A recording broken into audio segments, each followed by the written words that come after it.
knowing myself and going through self-discovery and going through healing and stuff, I know what I would be good at and or great at, or whatever the case is. And I know that's me, right? So I'm cool with that. Practicing love is like being present with people. The best way that to practice love is to be present, Yep. because you're giving them the most luxurious commodity. I don't even know if I'm using the right words for that, but that's time and presence. Yep. Wake up, your hair is on fire and you're running through walls and you're like, I want to do this. I feel like sometimes we're narrow minded, Yeah. one track minded. And we're Yeah. like, you know what? I'm so focused on this, but there's so many other things that are trying to pull at you that could be good for you as well. But you're so focused on God is love, love is God, this energy, this source, this flow, it's all that.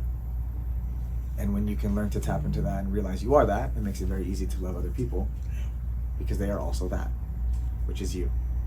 And so then it becomes easy to have these virtues like practicing kindness, because now it is in your nature to practice kindness because you've tapped into who you really are. Damn.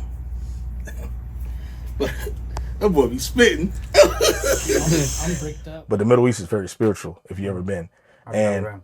it allowed me to tap into my spirituality and really find out who David Sledge was. Not all the labels and stuff that I received over the years, right? And the beautiful thing about that, I really started to discover what self-love was. And The name's John Mack, pro fighter, published author, public speaker. And for the last few years, I've been living life in a van. Meet Appa, my Japanese-inspired tea house on wheels. Welcome in. Coffee, tea, whiskey. That's how it begins. My podcast. The one where we sit and talk about life. Thoughts, stories, human things. You know human things. The things that make us human. If that's your cup of tea, then welcome in. Drinks on me.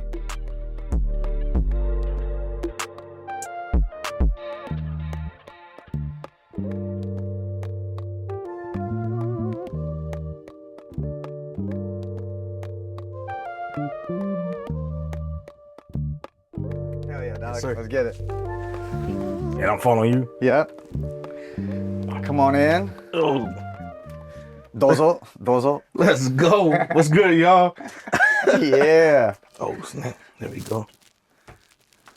Got the homie Sledge up in the van today. Episode 7. Oh, shit. I'm episode 7. All right. Episode 7. Lucky number 7. Episode 7 of Tea House Talk.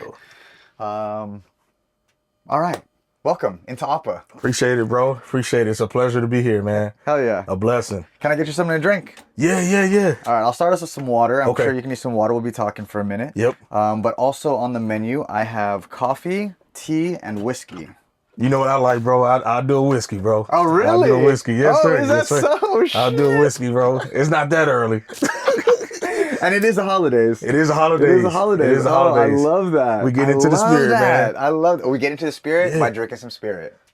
Yes. It's like- And I like the candle vibe too, bro. Appreciate Yeah. it. You know? Remind me of my mama. She always got candles all over the house. What'd you say about my mama? Okay, so the whiskey that I have here is by Suntory Whiskey. Yep. It is going to be Toki, which I believe means time. My man. Yeah, some Japanese whiskey Yep. for the Japanese tea house, Yep. you dig? Okay, and you can have this neat on the rocks or as a highball. On the rocks is fine with me. Okay. Let me get us some waters first. So I gotta ask you, brother, how you doing today? I'm doing great. I'm a little bit all over the place if we're going to be completely transparent, Okay. which is what we want to do on this show, Yep, right? yep. Because I have, let's say, what's today? Friday? Yep. Tuesday, I drive up to the Bay Area. Okay. So mindset wise, it's like, oh shoot, I'm about to leave San Diego and I'm about to be gone for a minute. Yep. You know what I mean? Because of surgery. And so it's like trying to hold space for myself as a person, just John, like being in San Diego, connecting with people, like going to, jujitsu, whatever it is that I do in San Diego that I want to, do before I move back home. Yep. and then also trying to do the podcast, and you know, you're trying to align schedules with so many different people, and I'm just basically shotgunning this season. I'm like, oh shoot, I'm about to go home. Like, let's just jump it now. We don't really know what we're doing. I don't even know when I'm introducing people. Like, that was sometimes I go into like 25 minutes to a podcast and be like, you know what, we've just been chopping it up. I haven't even introduced the guest. Okay. You know, like I haven't even figured out my format, so my mind is all over the place because it's constantly thinking about like this podcast and how I can make it better, or what I'm learning from it, or that, and then also trying to reflect on the space of like, oh, this chapter is about to end. Yep. You know what I mean? Like I can come back right afterwards, but it's also about to end. So like then reflecting on that. So like the mind's all over the place in terms of like how I'm doing. But I feel good, man. You know what I mean? I spent Thanksgiving with some friends last night, and you know, I feel good about where life is going, even though I don't know. Okay. You know what I mean? And that's the beauty of it, man. Like, it's one of those things where I know you said this chapter's ending, but from a different perspective, is the chapter ending or is it beginning? Well, every ending is a beginning, because to enter is to exit. Yep. Right? And so it's like, I know that it's the start of, say this, you know, like this was an idea I've had for quite some time to do this podcast. I mean, I've been living in this van for almost 3 years. Okay. And I created this space. I wanted to create this space to hold conversations like this, but it was just not a project I ever really tackled. It wasn't a priority. Understand. It wasn't that it wasn't on my thoughts, but it wasn't a priority.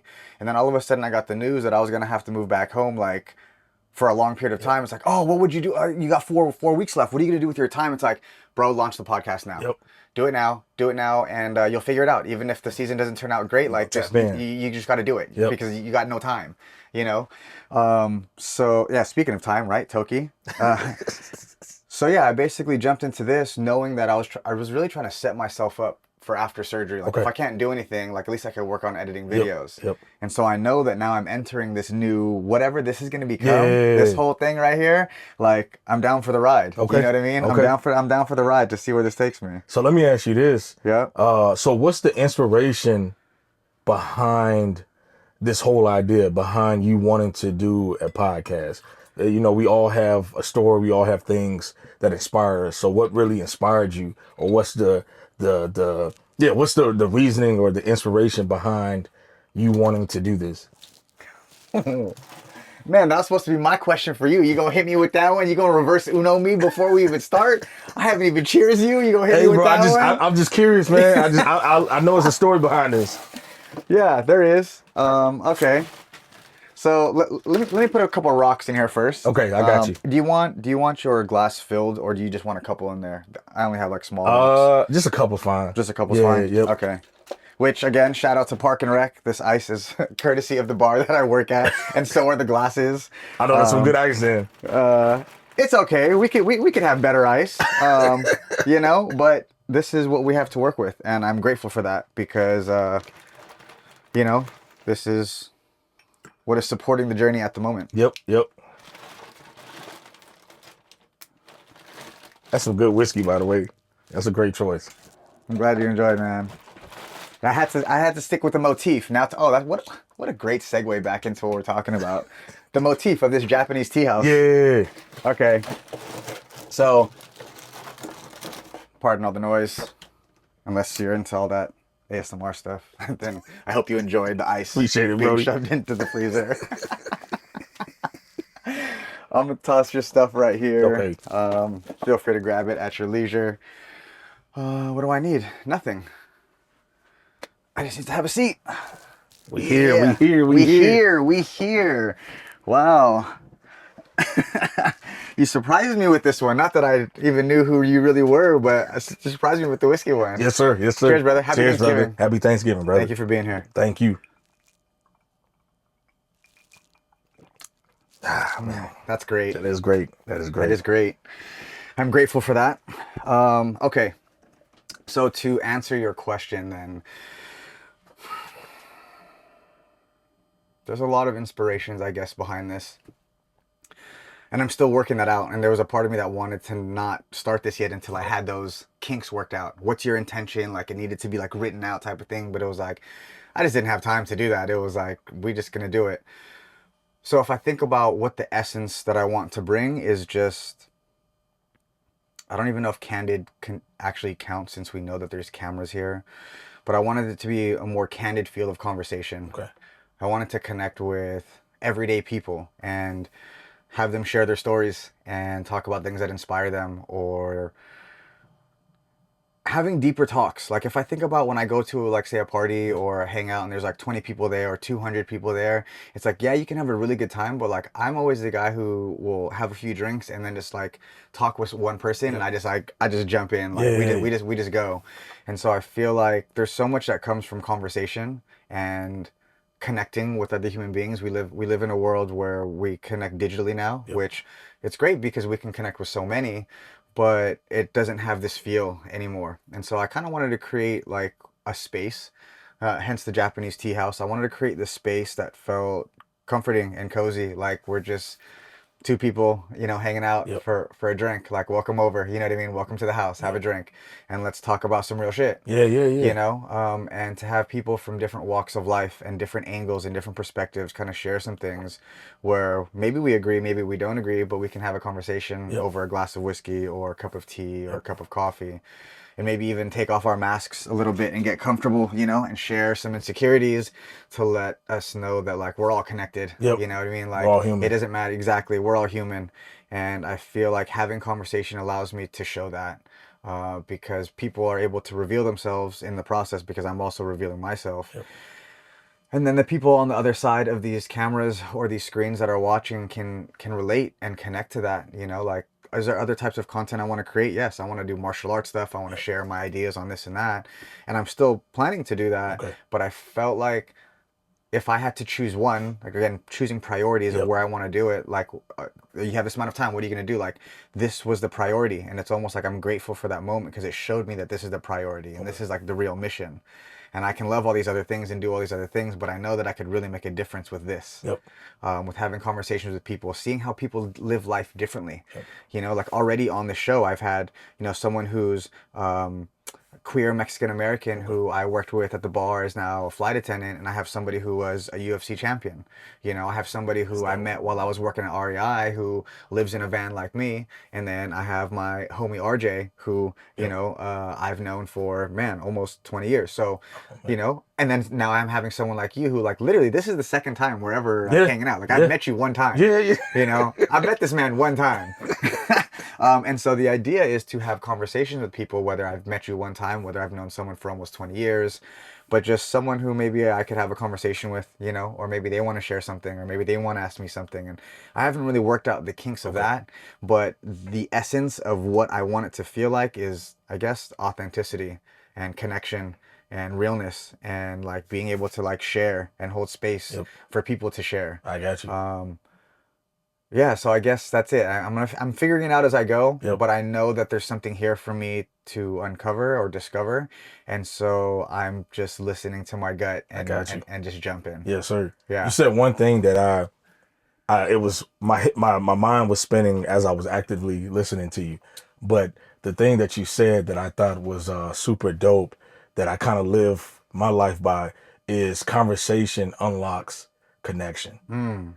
And I feel like a lot of times, we get stuck in routines. We're working, we got kids, we got different things going on, and we get stuck in that routine of life. And sometimes we forget to have conversations with people so that we can connect with them instead of it just being hi Yeah. or how you doing and How you stuff doing? like that. Yeah. Good. How's your day? Good. Yep. So how you doing? I'm alright. And you just And you keep moving. not a real connection. Yeah, but when you're able to take a moment and live in the moment and really be able to have that conversation and connect with somebody, you unlock so many different things and so many similarities because we live in a world where we harp on our differences.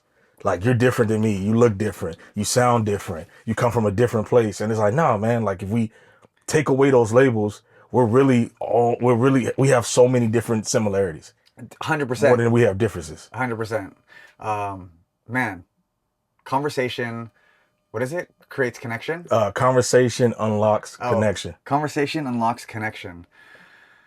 I like that. I think that's gonna be I'm gonna take that. I'm gonna to quote something else from a earlier podcast. Oh, actually, the last podcast, Ashley, swagger jack. I'm gonna swagger jack that phrase from you. I'm gonna swagger jack that phrase from you because I really like that. Okay. I really like that, and I feel like that's gonna help remind me of what the essence of this is. Yep. And that is to unlock connection through conversation. Yep. And I would love to do that. I would love to have, yeah, man. I feel like that's a vibe of this. People say like, "What's your podcast about?" It's like, I could have gone in a direction where it's like, I'm just going to talk to all these high level martial artists and it's going to be about martial arts because I love martial arts. I got to talk about martial arts all day in any type of, however you want to talk about it, you know? But I feel like this is the more important conversation to have, is just the one that comes up when you're present with somebody, you know? So to freaking ping that back to you, dog. So the reason I had this man here, Sledge, on the podcast is because the day after my fight, we were at Vision Culture and had a little after party kind of get together, and at some point RJ, who you guys saw on episode 3, I want to say. You met RJ then. He basically came up to me and was like, "Hey man, if you got time," and like, mind you, I'm like hanging out, I'm just drinking, just chilling, you know, like, "Hey man, this guy, if he could like interview you for like his podcast or something of that nature for a second, just a couple questions." Like, that was kind of like the vibe on how I met you, right? And even throughout the party, it's like, "All right, are you ready?" But then like people were showing up and this and that, so we waited till the end of the night. And then we sat down, and like we're already set up, you know. He's like, "All right, I got a couple questions for you. I'm gonna mic you up." I'm like, "All right, you know, here's me returning the favor. Let me mic you up, fool," you know. But no, this guy mics me up, and I think, you know, you're kind of explaining to me a little bit. You're like, "I'm gonna ask you some questions or something like that," and I feel like I hit you with like, "Oh, I'll take the question like just right off the bat." Like, don't prep me with it. Don't tell me. Don't tell me. Yeah, there's something I like about the like spontaneity of having to you know, the figure it out. You know what I mean? I got you. Even when people order a drink, I'm like, when, you know, I'm telling them to come over to the podcast, like, don't tell me what you're gonna order. Like, I want to be like, "Oh, you know what I mean?" Like, it's a little early, so I thought you was gonna order coffee. It's whiskey. All right, we celebrate Thanksgiving. It's 5 o'clock somewhere, bro. 5 o'clock somewhere. Cheers, brother. Man. Cheers. Some great whiskey, man. Reminds me of home. Thank you. Yeah. Which I want to talk about, because I found something about this man that we're gonna cycle back to that. But so we don't get distracted on this. So you basically sit me down, and the first question, I don't know what this guy's gonna ask me, by the way, right? I don't know what he's gonna ask me. I just want to be like shot in the dark, and I've been drinking, I've been hanging out, and he goes, "What is your definition of happiness?" Right? That was the one you hit me with, the first one. And I was like, "Oh, you want to go straight to that?" Yeah, man. You know what I mean? Got to, it was like, dang. And I had to, in the moment, come up with an answer. Not come up with an answer as if like I was like making it up, but to try and formulate my actual thoughts on what happiness is. Happiness mean to you? What does happiness mean to me? Happiness is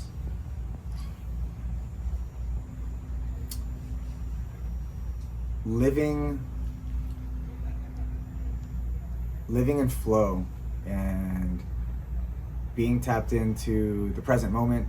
And they talk about, and the kind of the cliche quote of like, "There's no way to happiness. Happiness is the way." I don't know who quoted that. It's not me, so don't quote me on that.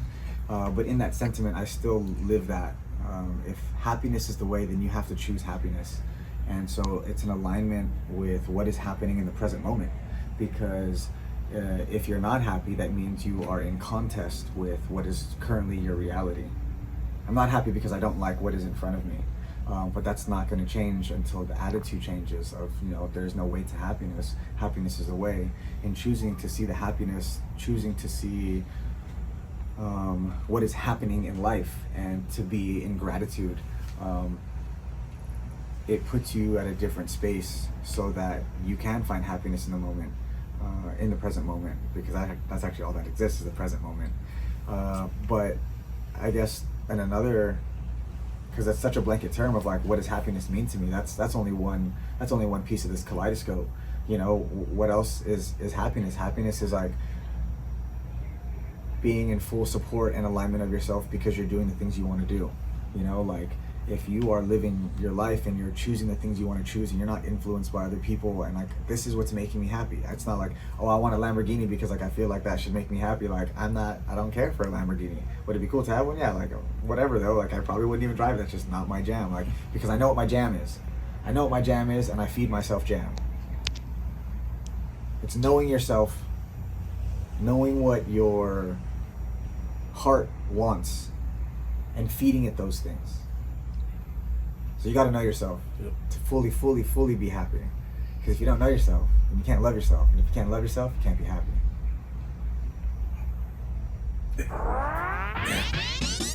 And I think there's a cool thing about having to answer that question in the moment, because it's like really what comes to you in that moment versus saying like, hey, here's an assignment, come back to me in a week. Or you could do some thoughts on it, your own deep thoughts or research on this and that.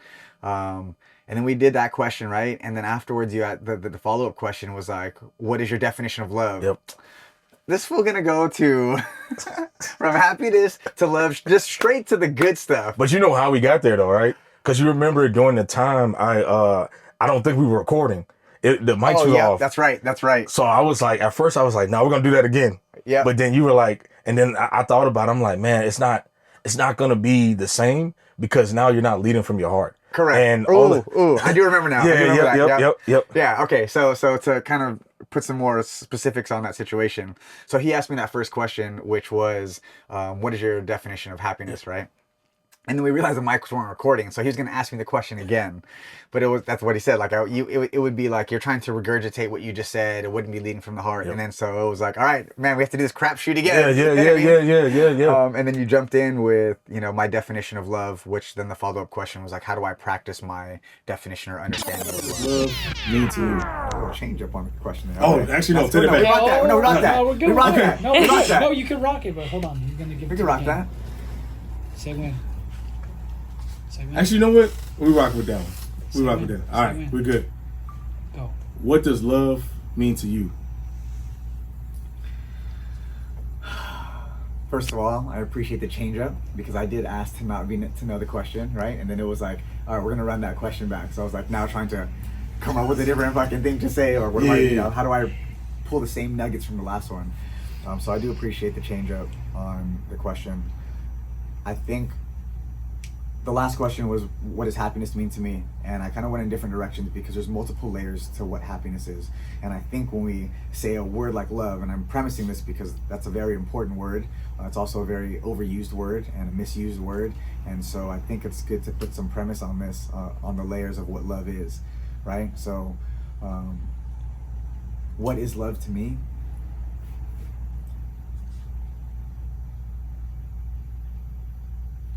It's the pureness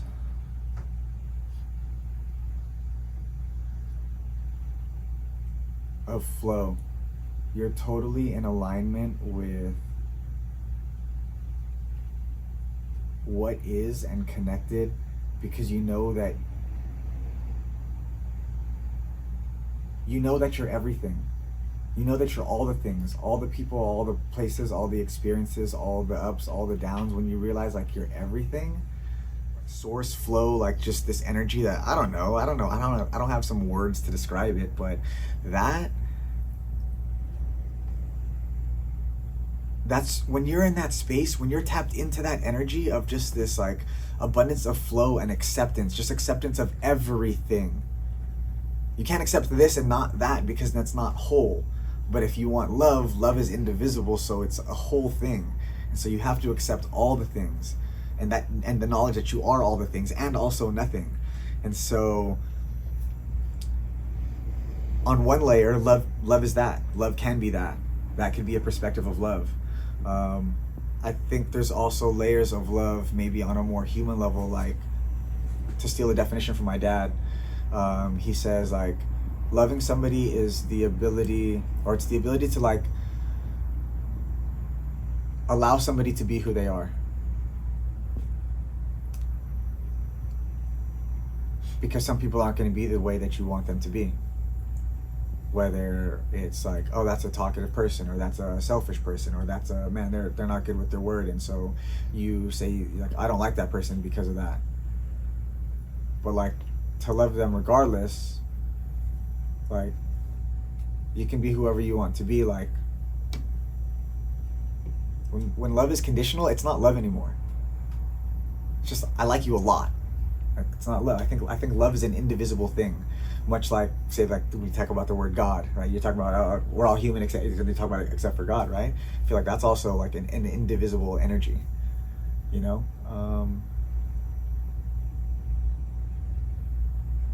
There's so many layers to love.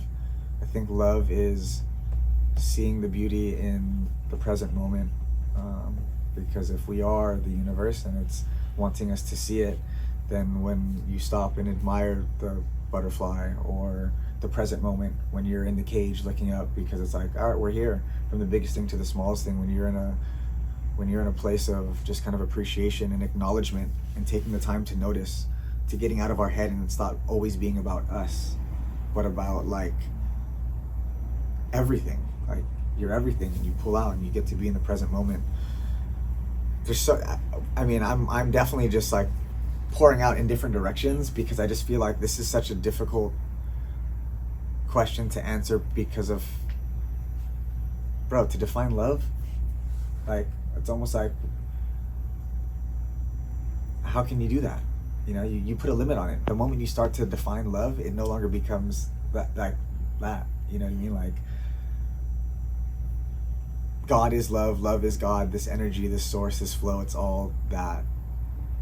And when you can learn to tap into that and realize you are that, it makes it very easy to love other people, because they are also that, which is you. And so then it becomes easy to have these virtues like practicing kindness, because now it is in your nature to practice kindness, because you've tapped into who you really are. Damn. But that boy be spitting. I'm bricked up. Which I thought was a great follow-up question. Thank you. So my question for you now is like, so this is for your podcast, Yep. right? Called The Love Project Collective. Is that correct? Yes, sir. Okay. Are these questions that you ask everybody? What is the, give me an origin story, dog. Okay. Give me an origin story. Give me like an X-Men style origin story. I got you. So, I used to be a villain. Now I'm playing. So, you know how we talk about, like, we all go through things, and we all have a story, right? So my story started, trying to see. So the Love Project, the origin story for the Love Project started when I went through an incident in 2016. I was 22 years old. I was a senior in college. I was living in Pensacola. So at the time I was going to the University of West Florida. And I used to use the Greyhound bus to travel, because at the time I didn't have a car yet. Okay. So I would go see my ex-girlfriend and my friends, because they live not too far away, about 2 hours away, and stuff like that. So I would go back and forth. And this particular incident, I went to go see my ex-girlfriend at the time in Tallahassee.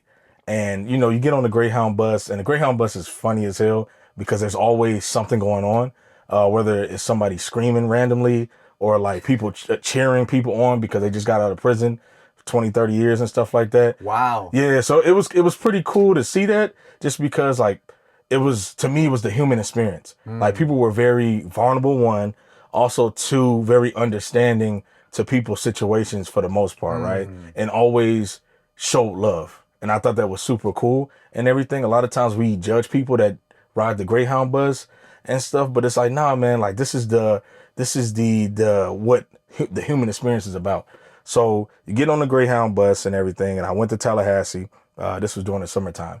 And I'm getting off the bus, and I'm a social butterfly, so I met some people. I always did. And we're talking, we're getting into the end of the platform. All of a sudden, 15 U.S. Marshals, like, just get out their car. And they had handguns and rifles. And I noticed everything was pointed at me. So I dropped everything, bro. And I put my hands up, didn't make no movements or anything like that, because this was during a time where, it was very dangerous to be a black man in America. Kind of still is and all that kind of stuff. But, like, this is during that time of, like, the Mike Browns and all that kind of stuff. Yeah. So it's a lot going on, right? Especially being in the South. So all of a sudden, the head U.S. Marshal comes out, and he's like, hey, what's your name? And I'm like, David Sledge Jr. And he has the handgun like this. And he's like, hey, what's your fucking real name? What? And I'm like, David Sledge Jr. So I had my hands up and he grabbed my hand with his other hand, and I allowed him to guide my hand into my pocket because I knew at the time I didn't carry a wallet. And my dad and my mom and everybody used to make fun of me and get on me because they were like, bro, you need a wallet, you're gonna lose your stuff.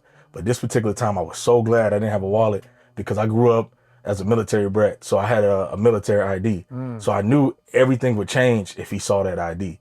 And so I allowed him to guide my hand in my pocket. I grabbed my ID. He looked at it. Everything changed. How they interacted with me, how they saw me, how they looked at me.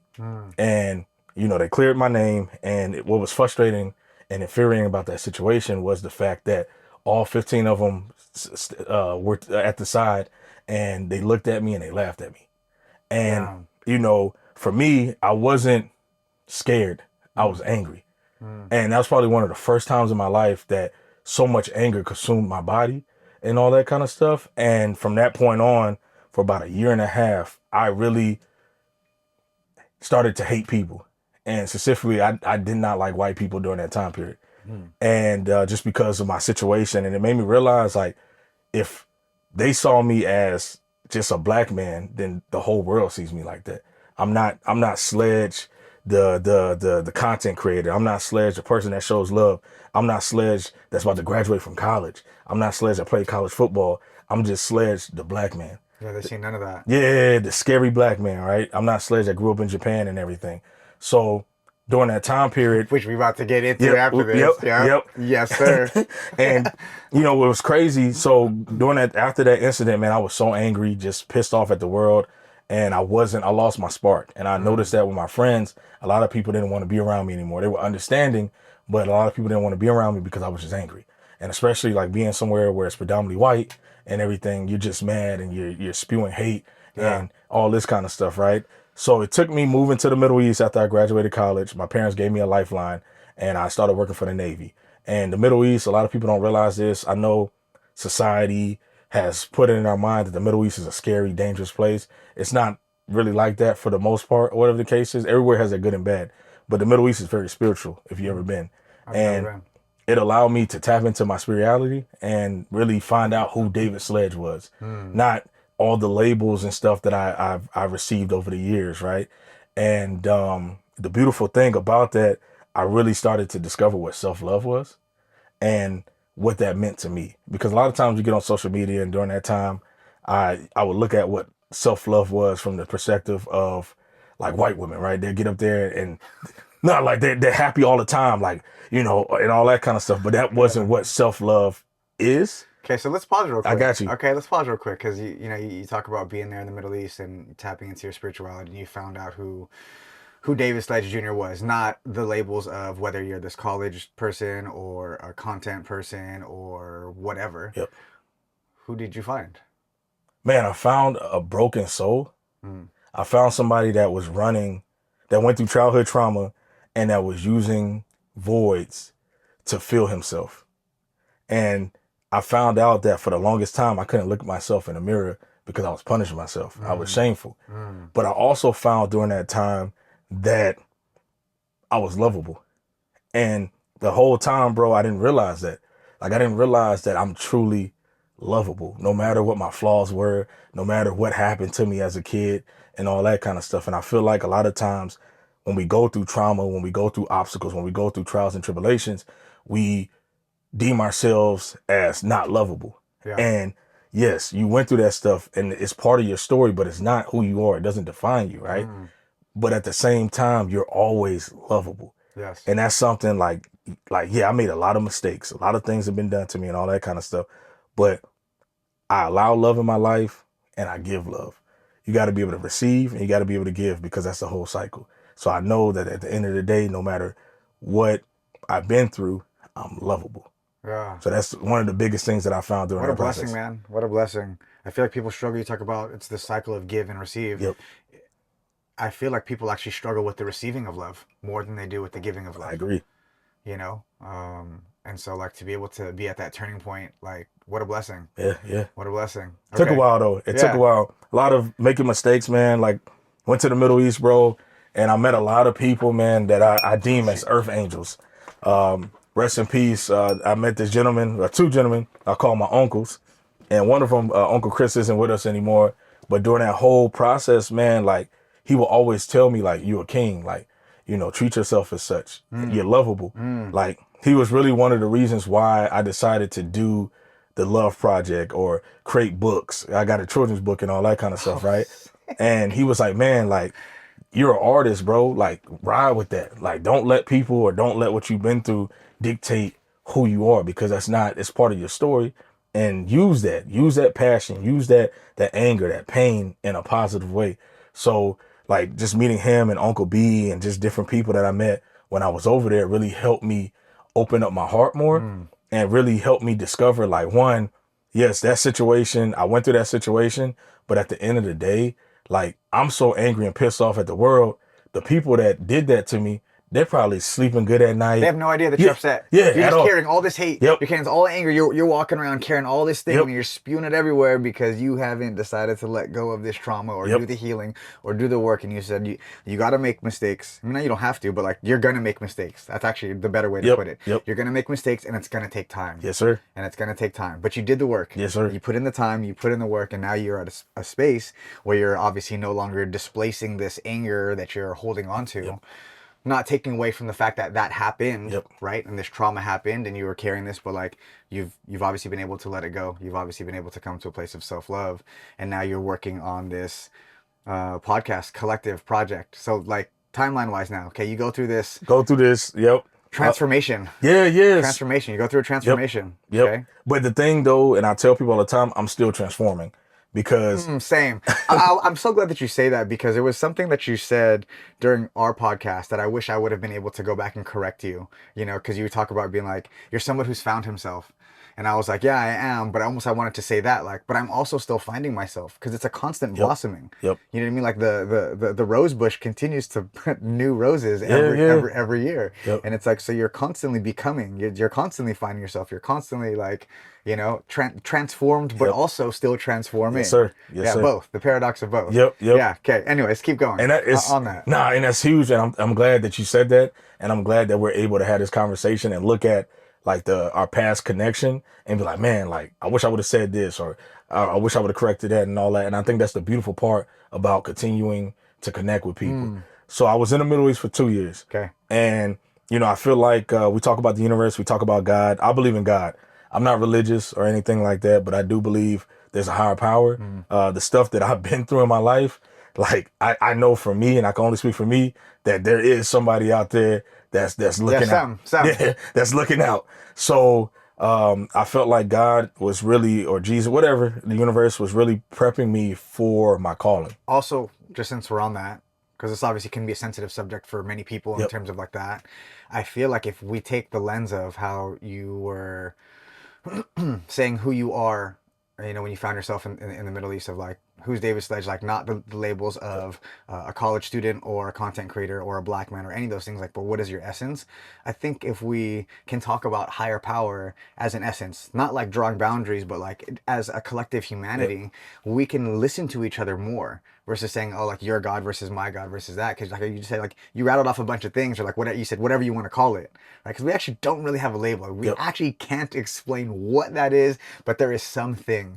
And so I like how you kind of labeled it as that, but basically like that higher power. Okay. Because you want to be respectful to everybody, because everybody's beliefs is different. Sure. So I just know what I believe in, and I feel like that's okay, whatever the case is, right? And just like you may believe in something and everything, so I can't say like my God is our God, like right. like, no. So I love that. I just want to highlight that. I dig that. And that's just over the years something that I found and all that kind of stuff. But I was in the Middle East for 2 years, so I felt like God was prepping me for something, my purpose, right? So I made mistakes, got in an incident where I didn't hurt anybody, but I was drinking and driving, and I messed my car up. And that kind of really opened my eyes to the point of like, I needed to start healing, because one, I'm hurting myself, but I also potentially could have hurt somebody else. But it also made me realize, like with women and different things like that, because I was so angry and I didn't have, I lost college football because I tore my shoulder. So I had to medically retire and all that kind of stuff. So I didn't have an outlet. I had all this anger in me from childhood that I was spewing on to other people. And it wasn't even just that incident. I realized that I used that incident as a scapegoat. And, you know, going through the situation with messing my car up made me realize that like I said, I needed to start healing. So during the time period of 2016, before I moved to the Middle East, I listened to one of the greatest albums of all time. One of my favorite rappers, Mick Jenkins. Mick Jenkins. Yes, he's from Chicago. Okay, I'm not knowing of Yeah, Jenkins. yep. Mick Jenkins, bro. And he had an album at the time called The Healing Component. Oh. And when I tell you, bro, that album saved my life. Wow. Because I was contemplating different intrusive thoughts were happening during that time period. And I was like, bro, I just need to leave. Wow. And, you know, I heard him talk about healing as a black man. I heard him talk about using Jesus, like, regardless if you believe or not, like using the story of Jesus as a way to impact and love other people. Because at the end of the day, our essence is love. Our essence being is love, regardless of the situation. And he talked about that. He talked about healing within the black community and, you know, how as black men, you know, we talk about loving our women, but we're not really loving our women through our actions. So that album, like I said, opened my eyes to different things. And it made me realize that I wanted to do something powerful with love, but I didn't want it to be corny. So fast forward, I go to the Middle East and I'm still trying to figure out what I want to do. I didn't have a name yet. So I ended up getting a big boy job and I started working for the Army in Fort Irwin, close to Barstow. And during that time period, every week I was driving from there back here. Every week. How long is that drive? Shoot, like 3 hours. Oof. 3.5 hours. Okay. So every week, bro, I'm putting miles on my car and I'm driving. So one day COVID happened. It's during COVID. And I'm driving, I'm in traffic, and I'm like, bro, the Love Project Collective. That's it. That's the name. That's the name. So went with that or whatever the case is. And the reason why it's the Love Project is because at the end of the day, it's a project. No project is perfect. So a lot of times we get in the mindset of it has to be perfect. I still battle with this. The content got to be perfect. I can't stutter. I can't cuss. I can't do this, right? It's got to be perfect. Everything got to be perfect. No, it doesn't. It's a project. It has to be real. It has to be authentic. It has to be genuine. That's what people connect with, regardless of the situation. They connect with you as a person and your words and your actions and what you do. If they feel it in their spirit and they feel it's real, it's gonna move them. So that's where I'm at right now in my journey and stuff. But and then the reason why it's collective, because we're all one. A lot of times we get so wrapped up, like I said, the labels. Dog. We get so wrapped up into things, people telling us who you are as a person, right? Or what you should do and everything. And it's like, nah, man, like we're all in this together. We're all like, we should all be loving one another regardless of what it is. So we're all one unit. Yo, y'all hear this? Are you hearing this? Take me out of church right now. Friday, Black Friday.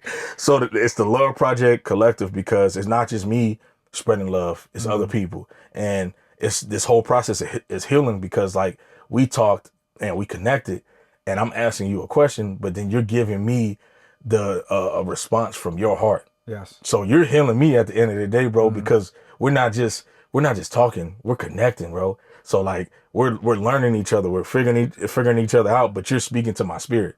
Right. And I think that's the beautiful thing about the Love Project Collective because it's not about me. That's why I only ask a question and I let the person go. And if I need to, I ask a follow-up question and I'll let the person go. It's not me getting up there and telling you how I see things or how I feel about things. I want to hear from you. Yeah. Yeah. Man. You out there doing the work, man. Yeah, I'm trying, bro. It's hard. You doing. Trying, bro. You're doing. Change that verb. I got you. You doing. Man, cheers to that. Cheers, brother. Cheers, man. I know that was a lot. I'm sorry. No, well, sorry for what? This is exactly what this space is meant to do. You know? Because you out here doing the work. When I talk about doing the work, like whatever it is that you're called to share, right? Somehow you've been given this message, God, higher power, whatever, to do this thing, this Love Collective project. And you're out here highlighting other people and the things that they do. But now you're able to take up space. Yep. You're able to take up space and talk about what it is that you do and why you do it. Yeah, and how love shows up for you. Like, you know what I mean? It's important to hold space for yourself as well. So I'm here to hold space for you, man. I appreciate it, bro. Thank you. Yeah. Thank you. Yeah. I appreciate that, man. And it's been a beautiful thing. It's been a challenge. We talk about a project. I'm human, right? And I tell people all the time, you know, it takes me a while to do videos because I get wrapped up in the routine. And sometimes I look at it and I'm like, damn, bro, like I suck at editing. But it's like, nah, man, you doing the best that you can. Just put it out there. It's just about the content and you'll get better at the end of the day. Yep. I feel that. Yeah, yeah, yeah. No, I feel that's exactly It's the hard, space bro. I'm in right now. Yeah, yeah. It's hard, right? bro. The perfectionist that obviously always wants to be perfect. Yep, yep. But it's cool, like to talk about that and maybe even cycle back since we're in the space of like intention behind the things that you're doing or the things that I'm doing. There's a word, Japanese word. It's like it's literally one of my favorite words. It's one of the words that actually helped me heal from my divorce. Okay. The word is wabi-sabi. And it means the discovery of beauty in imperfection, impermanence, and there's another I, but it's imperfect, impermanence, and the incomplete. And Okay. yeah, it's a you accept the natural cycle of life and death. Okay. Okay. You know, like all the stages of this. We're talking about, say, a rose bush. You talk about all the stages of the rose.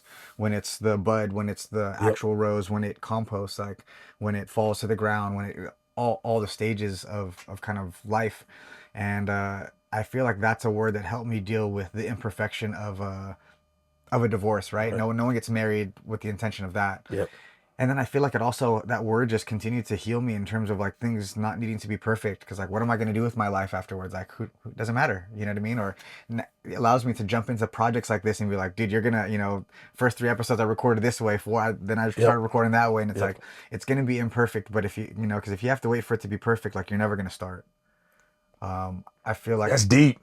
That's deep. That's deep. You're never going to start. Yep. And then also when you embrace, it talks about the discovery of beauty in these things. Like the wabi-sabi is like this idea, you know what I mean? Like things that are not symmetrical, things that are not done, things that are incomplete, things that have its marks on it. These are marks from how many times that I push my hands up to get up in here, or the scratches when I like it gives it this character, and we accept all of the things of the character. You talk about accepting all of the things of you, even the parts that were angry and the things like that. Like, man, that was part of me, and that needed to happen because that fire created this in order to mold me into that. And then like these were all parts of it, but then we only want to talk about like just the roses part. Yeah. You know what I mean?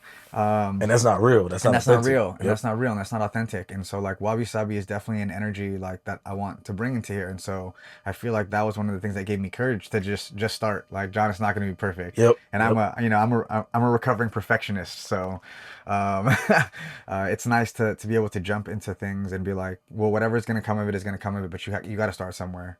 You got to go. And what I learned, bro, and thank you for sharing that. But that just blew my mind. I'm about to look up when I leave here today, wabi-sabi. Wabi-sabi. Yeah, I've never heard of that. Oh, man. Please, wabi-sabi. Everybody who's watching, wabi-sabi. There's actually a book. Book recommendation. Wabi-sabi by Beth Kempton.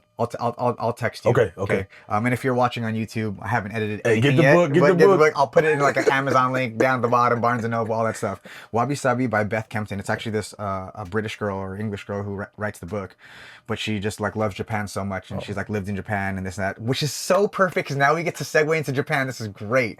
So after I do this book recommendation, we jump back into this man's life. Just follow. Yeah, I have it on audiobook. That's how I like to read my books. You can read regular book too. Yep. I like the audiobook.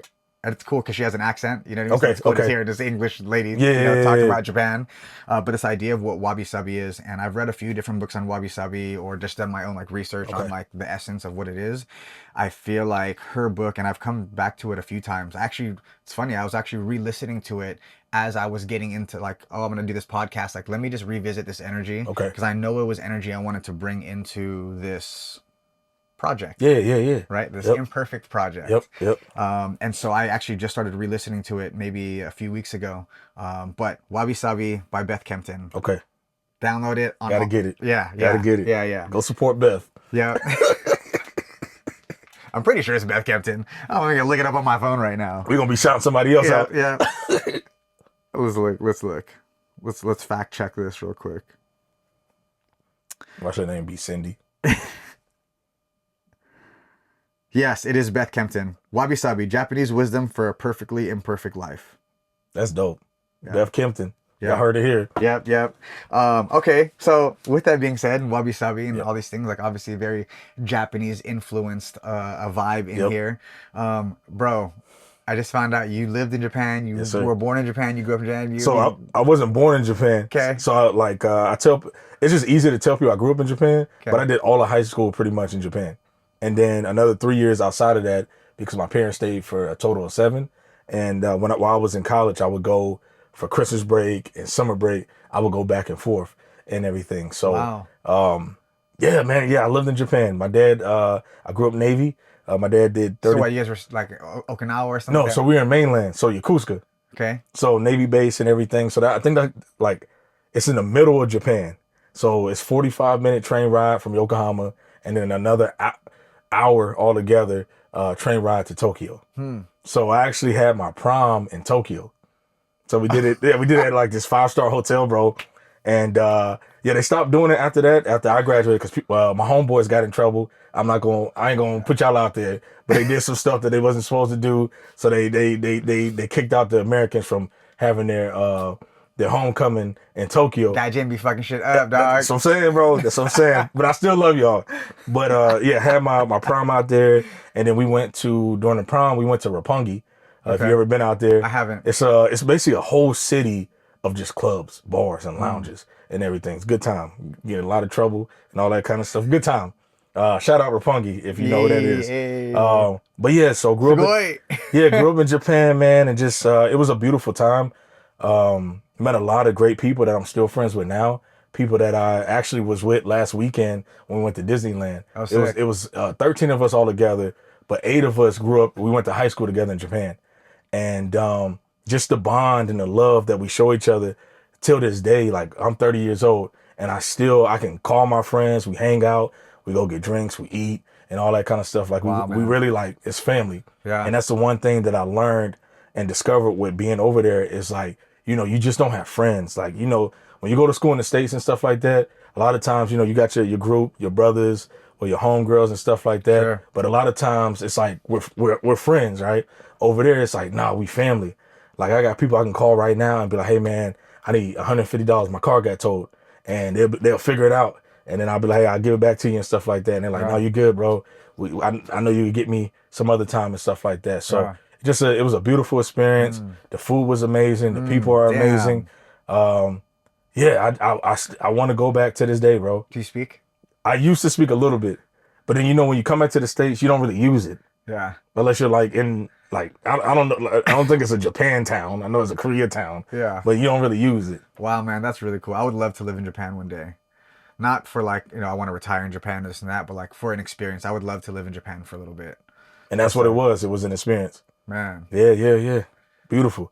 Super beautiful. So I've been to Okinawa, and through that, so I played sports in Japan, and we would travel to different bases, sick. And we also played international schools, which was super cool.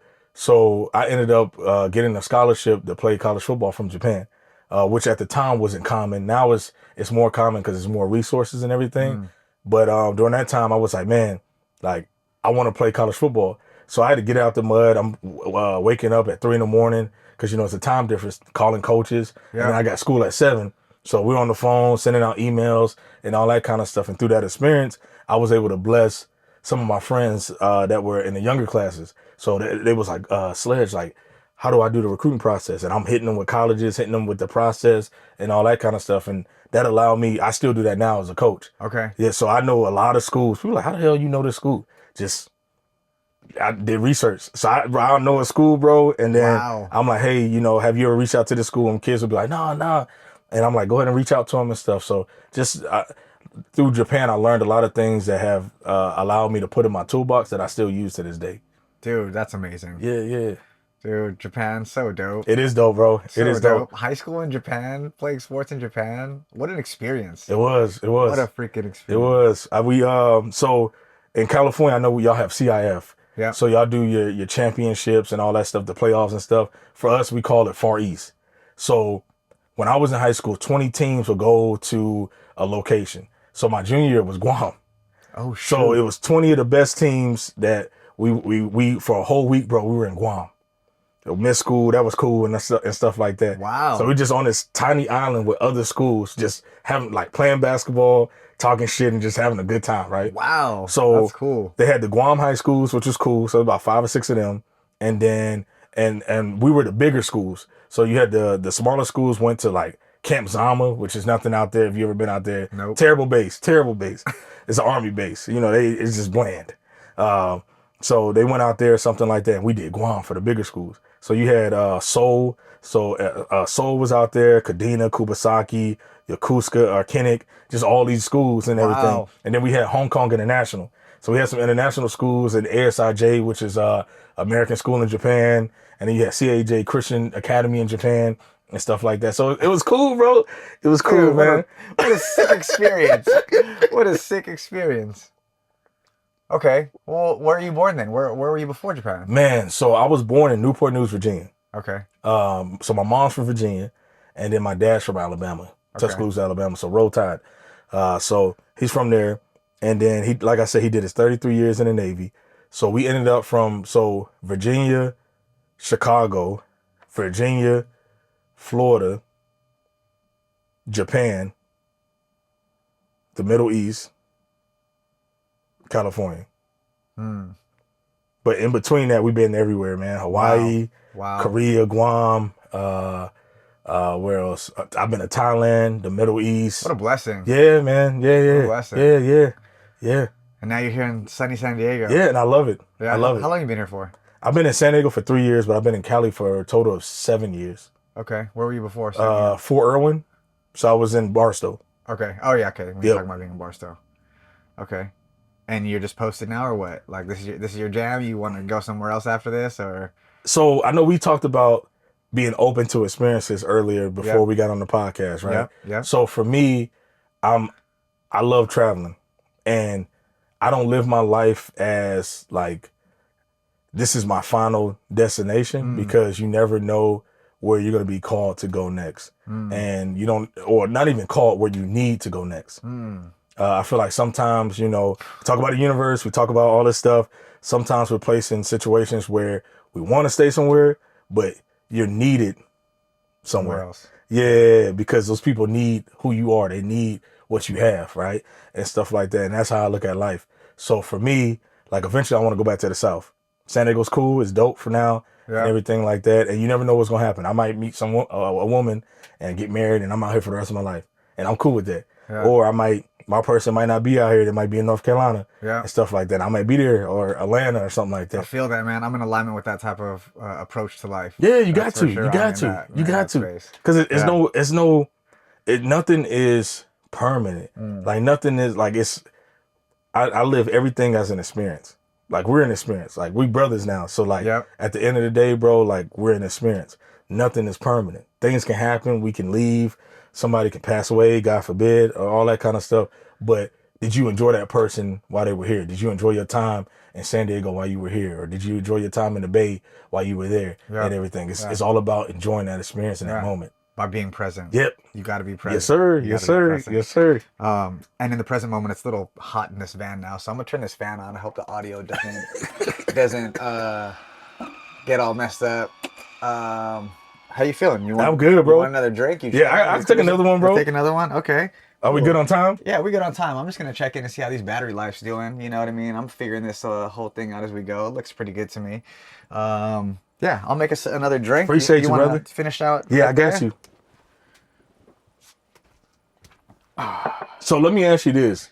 So I know a lot of times, because I had surgery, and I know you said before we got on camera that you had multiple surgeries and everything like that.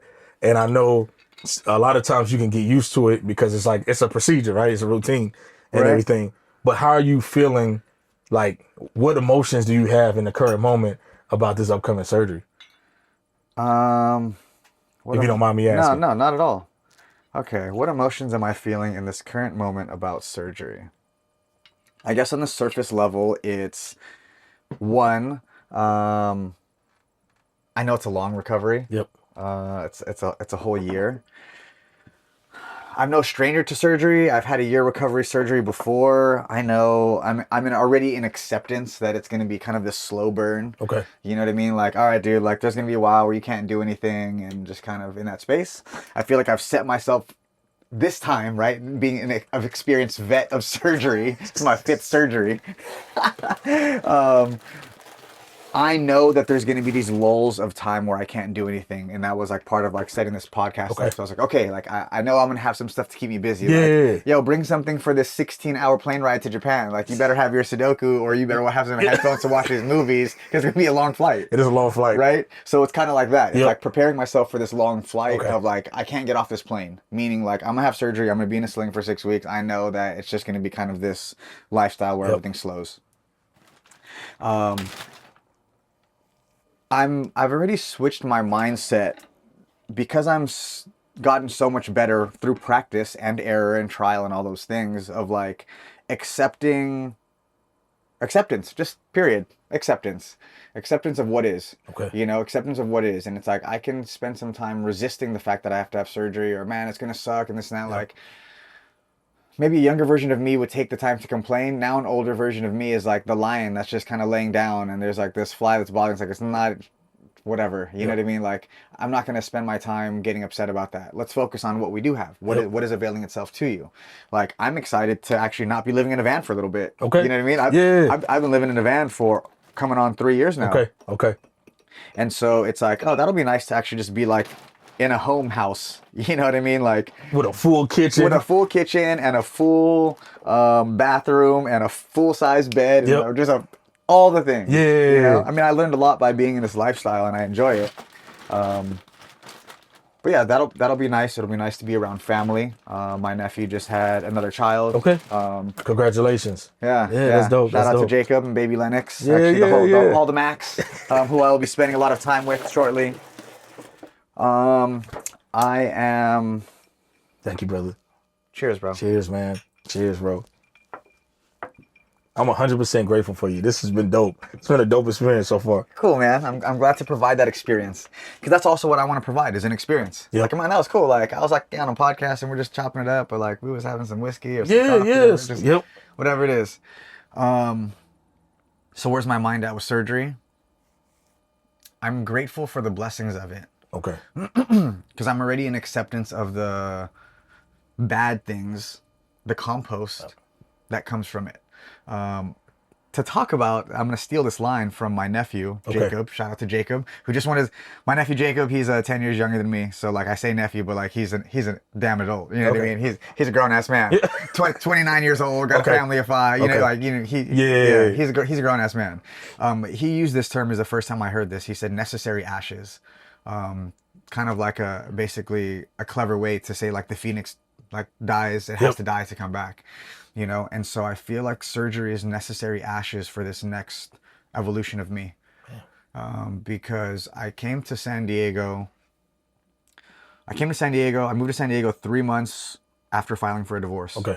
So it was like, this is a new chapter for me. I always wanted to come back to San Diego. I wanted to get my black belt for my jiu-jitsu instructor, which I'm still a brown belt now and I have some time to get my black belt. Okay. So I know there will always be another San Diego chapter, even if that chapter isn't immediately following surgery. Okay.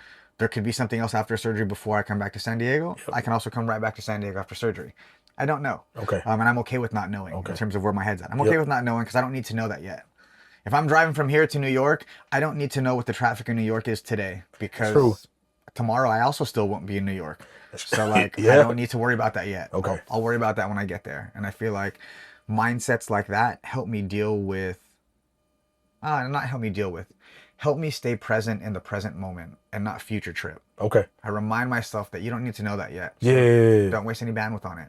It's a reminder because it's a practice. You know what I mean? Necessary ashes meaning it's going to give me a runway. Okay. It's going to give me a runway. Like now in being an alchemist, right? You know what an alchemist is? I heard the term. Okay. Have you read the book The Alchemist? Nah, actually. Oh. And it used to be a anime called the. Full Metal Alchemist. Yeah. Okay. I haven't watched the anime. I know of it. Okay. But second book recommendation. You didn't know this is going to be a book podcast. Oh man. Hey, I love it, bro. The Alchemist by Paulo Coelho, one of my top 5 favorite books of all time. Anytime I'm in a transition in life, I always revisit that book. It's just such a beautiful story. Paulo Coelho is one of my inspirations for writing. There's a quote by him on that thing right there. Oh, it's not. Yeah. But The Alchemist, in a nutshell, metaphysically, an alchemist is somebody, or even science-wise, turns lead into gold. Has the ability to turn lead Okay. into gold. Now, there's a metaphor in that, right? Outside of the science of alchemy or whatnot, of like turning the things that are lead in your life into gold. This can be this, but you are going to transform it. Okay. Because something happens, like you have to have surgery. That means I can write a story in this direction. Oh man, I have to have surgery. It's going to be a year-long recovery. Everything that I've been working for in San Diego is gone. I don't get to bartend anymore. I'm not doing jiu-jitsu anymore. I'm not training. I have to move out of the van. I can go and tell a story of how much that sucks. Yep. Man, I was just on a roll. I've been feeling really good on the mat. Da, da, da, da. Man, I was making all these connections with people in San Diego, like yourself, and it's like now all these connections that I'm making, it's all for nothing. I can tell a story in that direction. Yep. Or I can tell a story in another direction and be like, oh, this is a good opportunity for you to go home and reconnect with your family. Yeah. You know, you haven't been around family. There's a new baby in the family. It's good to be around that energy. It's giving me a necessary runway because earlier you mentioned something about trying to do content, but then you get stuck in the routines of life and you don't get to work on your content. Yep. And I feel like I know that space already. I've towed these waters of wanting to jump into content creation, but because I love martial arts so much, which is one of the reasons I'm here in San Diego, Yep. I spend all my time doing that. You know, I even say like, oh, I'm going to learn Spanish. I'm in San Diego. I have so many Spanish speaking friends. Oh, I'm going to surf. It's a surf. Yep. Do I do either of those things? No. Why? Because I just love martial arts so much that I give all of my free time to it. And so now the universe, God, higher power, is stripping that away from me, not making it an available path for me. Yeah, Sorry, yeah. this path is under construction. You Yep. can't walk here. Turn right. Follow this detour. Yeah, yeah. This detour. Yep.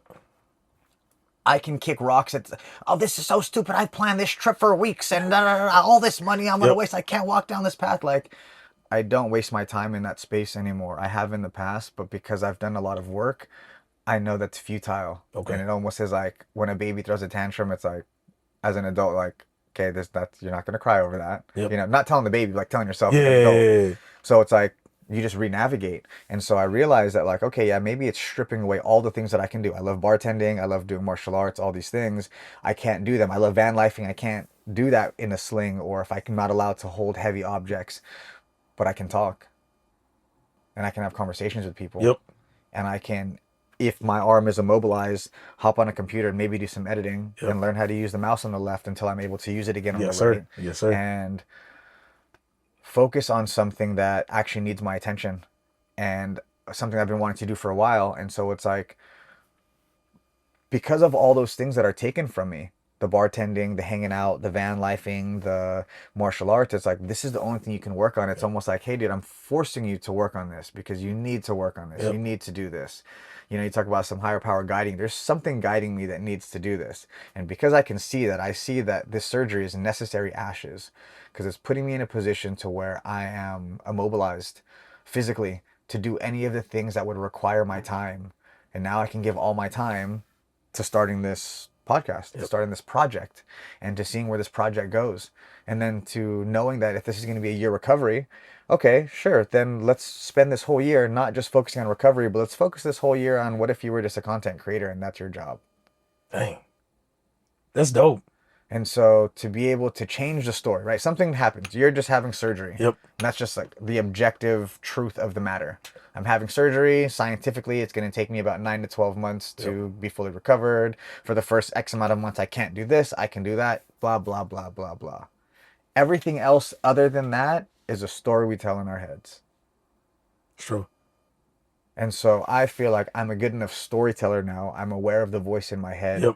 I'm aware of the things that I say to myself. My inner dialogue is much different than Okay. what it was before. That I am, maybe saying excited for surgery is not the right way to say it. Because it's not, I'm not excited for surgery. Surgery sucks. I'm about to say, you're going to be the first person I've ever heard say that, bro. I'm excited for surgery. No, like you know what I mean? Like I don't want to say it like that, right? Yeah. Like surgery sucks. You know what I mean? It's like, oh, bro, you're about to be burnt to ashes. You're like, I'm excited to be burnt to ashes. Like, you know, but it's not necessarily excited to be burnt to ashes or the excited for surgery, but in that like Phoenix rebirth kind of vibe, it's like, oh, I know what happens after this. Yeah. You know, like, oh, it's about to be an inferno and it's about to turn into ashes, but I know exactly what happens after this. Things start to grow back and new things start to sprout and new plant you didn't see were coming. And like, there's going to be so much blossoming that you don't know, but you just have to show up, you know, and it only avails itself to you if you can stay on that higher frequency. True. If you're keeping on this lower frequency of like, oh man, this sucks, and you're resisting this, it's like you can't tap into that. But I feel like because I'm already tapped into this, like, I know that this is availing at something to me. I know that anything that's bad that's ever happened to me in life, there's always been not just a silver lining, but actually a greater greatness on the other side of it. And so that's really the excitement. Okay. It's like, okay, this is going to be shitty, but like on the other side of it, there's so much magic, and I'm excited for the magic that's on the other side of it. There's gold on the other side. Yeah. Yep. You know, and then like on a superficial, I don't want to say superficial because actually deep level, but on a more maybe not spiritual level, like I'm also just excited to just be around family. Yeah. Like I said, there's a new baby in the family. And so what surgery is availing itself to me is instead of just coming home for a couple days, you know, during the holidays, it's like, oh, I'm like here for a few months and I get to spend some time with my family, Yep. you know, and I have aspirations to live in other countries and do other things. Like I would love to live in Japan. I would love to live in Europe. I would love to even live in other states in the United States. Like it'd be dope to live in Oregon for a little bit. It'd be dope to but to travel more in this. So it's like, to have this time where I get to spend with my family. Like, I don't know what's going to happen after this chapter, but I know that this is what the chapter is, and I'm going to be present for it. Okay. Yes, sir. Yeah. Yes, That's sir. obviously a very, very long answer. I love it. Because, you know, whiskey elongates our emotions, our feelings. But that's what we're here for, bro. But that's what we're here for. Yep. And so that's where I'm at when it comes to surgery. Okay. Did I meet any resistance in the beginning? Sure. But like, you know, I'm quick to alchemize my situations. Yep. Yeah. You said something, or you said a few things that sparked something for me.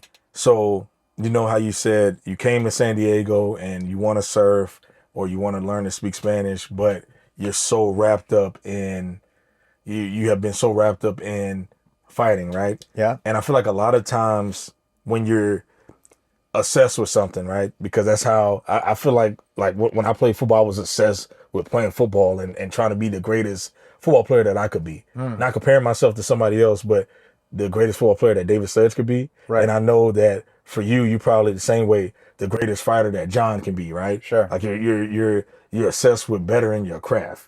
And a lot of times when we're in that mindset, whether it's business, whether it's being an activist, whatever it is, right, that you're obsessed with, and every day you wake up, your hair is on fire and you're running through walls and you're like, I want to do this. I feel like sometimes we're narrow-minded. Yeah. One track minded. And we're like, you know what? I'm so focused on this, but there's so many other things that are trying to pull at you that could be good for you as well. But you're so focused on this. And I feel like a lot of times, you know, at least in my life, a higher calling, God or whatever, had to pull some of that stuff away. Yeah. And football was one of those things where it got pulled permanently. But for me to see like, damn, there's A, B, C, and D and E things that you could be doing and that you need to do. And stuff like that. So I think there is beauty in that. And I feel like a lot of times we have this obsession culture where it's like, I'm so focused on this, but then you're not focused on your family. You're not focused on your friends. Right. You're not focused on the things that really matter at the end of the day. Yeah. And I feel like, you know, we can obsess over something, but still care and pour love into other things, whether it be Spanish or surfing and all that kind of stuff. But that's not how we're like raised. Programmed. Yep. Yeah. So I just want to touch on that because I've been there. Yeah. I've been there, bro. I have too. And it's interesting you bring that up because a guest that I had on the show 2 episodes ago, one of my training partners, Dominic Cruz, former UFC bantamweight champ, right? So like when we were talking about obsession a little bit, that was a topic that came up, and having to be obsessed with this thing in order for him to reach this highest level. And you talk about finding balance of like the obsession because there's so much passion in this thing, but also making space for or holding space for these other things that could benefit you. And I feel like almost reflecting that or kind of putting that lens into my own life of being back here in San Diego for the last 3.5 years, I feel like part of this was me trying to explore that balance. Okay. You know, because coming back to the things that I love, it was like I love martial arts. And so it was like I was trying to reestablish this relationship with it. Because before it was my everything, right? Fighting professionally. My family has a school back home. Like I grew up doing martial arts. Like, you know what I mean? Like all these things. And so it was like, how can I have this like relationship with it again because I love it so much, but also not let it take over my life. And yet I watched it take over my life again, not in a bad way, but I just watched it consume me because of like how much I love it. Okay. And I didn't necessarily feel like I was wasting my time. I don't feel like I'm wasting my time because it's something that brings me joy, brings me passion. But in all of, and I don't even know kind of why I brought this up, but it's almost like you said, like the universe like is pulling this away from me. It's like, hey, dude, like you get it, I get it. You love martial arts, bro, Yep. and you could do it. But there's other stuff I need you to do too. Yeah. You know, there's other Yep. stuff I need you to do too. Um, so yeah, man, I'm happy to be where I'm at. I'm happy to be on this new mission. I'm happy to be on a mission, actually. Damn. I'm happy to be on a mission. I actually just, oh yeah, this is that episode. Another great book. This is that episode. Way of the Superior Man by David Data. Okay. It's a really great read on just like the masculine and feminine energy and how it interacts. It's not Way of the Superior Man of like we are superior. Yep. But it's like how to get into your most masculine essence, not like toxic masculine or anything like that. And then also just an understanding of how the interplay between masculine and feminine energy work. And I'm just like, it explains so many things that like in my relationship that I've had in the past or even myself or ways that I was feeling. I was like, wow, like it's a great book. Okay. One of the things it talked about in that book was about like men or the masculine energy wanting to be on a mission or striving for something. Yep. And that other things can be locked in the other areas of their life. They could have a good love life. They could have a good social life. They could have all these things that are like, they could even have a lot of money. They could have all these things. But if they don't feel like they're on a mission, they'll feel like they're kind of like missing something, you know? And I was like, Surreal. that motherfucker talking to me. Yep. You know what I mean? Like, Yep. you know, and I realized that since I've been here in San Diego, I haven't really been on a mission. Okay. I would call it maybe a side mission or a side quest, as Okay. like people like refer to it now, because when I came here fresh off of that divorce, my MO or my mentality was like, I just wanted to hold space for myself. As long as I needed to heal, take as much time as I need. Okay. And you don't have to further any stats in your life. Not your career, not your money, not go find another relationship. Like you don't have to like work on something. Okay. All you have to do is exist as a human being. Okay. Like to not be a human doing, but to be a human being. Yep, You know what I yep. mean? All you have to do is pay your bills, breathe, eat, sleep. love when you say that. like, you know, like just be. I just want it to be. Yep. Just exist. Like you don't have to figure out what you're gonna do next. Like it's okay with not knowing. Okay. Which say what you do next, I don't know. Yeah. But I'm here and Yep. I'm gonna complete some side quests while I'm here. I feel like I've completed most, if not all, of the side quests, other than getting my black belt from my jiu-jitsu instructor. Okay. And when I say getting, I mean earning. You know what I mean? Yep. I've completed so many side quests that have brought so much to my soul. From moving into a van or traveling internationally by myself or coming out of retirement for this fight in San Diego, Yeah, right? yeah. Like all these like little things that were just like checking off old bucket list things. And I feel like now that I've checked off enough and having to go through the surgery, it's putting me back in this space where it's like, I'm now working on this podcast, which is the same energy that I had when I wrote my book. And it was like, I wanted to make a difference in people's lives. I wanted to be vulnerable. I wanted to connect with people because I wanted to show humanity Yep. in that space. And I feel like starting this podcast is like, all right, bro, you're back on the mission. Yeah. Like you're back on, and it's not always going to be this podcast. It was a book at one point, but the energy underneath it is like, all right, dude, like we're doing the work. Yep. We're doing the work that you're meant to do. Yep. You know what I mean? Are there other things for you to do? Yes. But is this an important one? 100%. Doing the work. I like that. Yeah. So I'm excited to be in the space. I'm grateful to be where I'm at this current juncture in my life. And I'm looking forward to seeing like the unfoldings of what 2025 is going to bring. I got you. So I want to ask you this, and I don't know how much time we got. We got time, dog. I mean, let's see our battery life. We look like we rocking still for a little bit. We're about an hour 10 in. We rocking. Okay. We rocking. So I wanted to ask this, right? So I go around and I ask questions. Yep. And I feel like this is a powerful question, but it's a simple question because I feel like one, we're never asked this, and two, as men, it's never asked. I love wherever this is going. So the question that I want to ask you is, Okay. currently in your life, Yep. do you feel loved? Yes. Okay, that's powerful. And my follow up question to that is, what is currently making you feel so loved in your life? What is contributing to that love?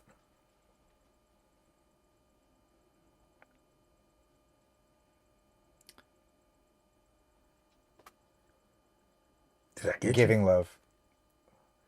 It's giving love. No, you didn't get me. You didn't get me. You didn't give me motherfucker. I'm gonna turn it to Denzel Washington fucking Training Day.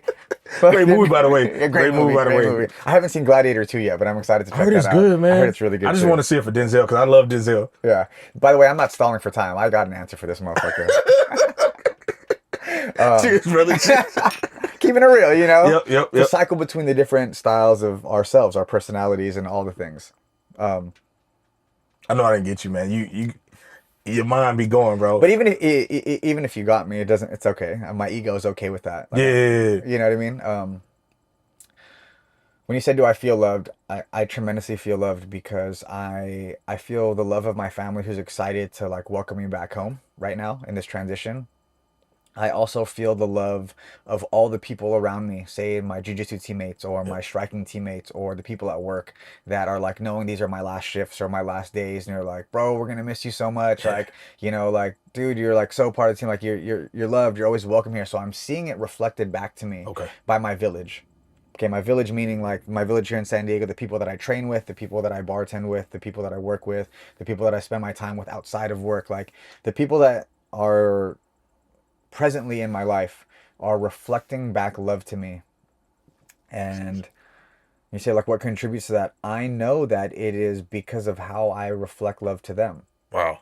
It's how I show love to them. I know that, and this is not meant to say it like in a cocky way or I'm cool so everybody loves me type of vibe, but I'm not surprised.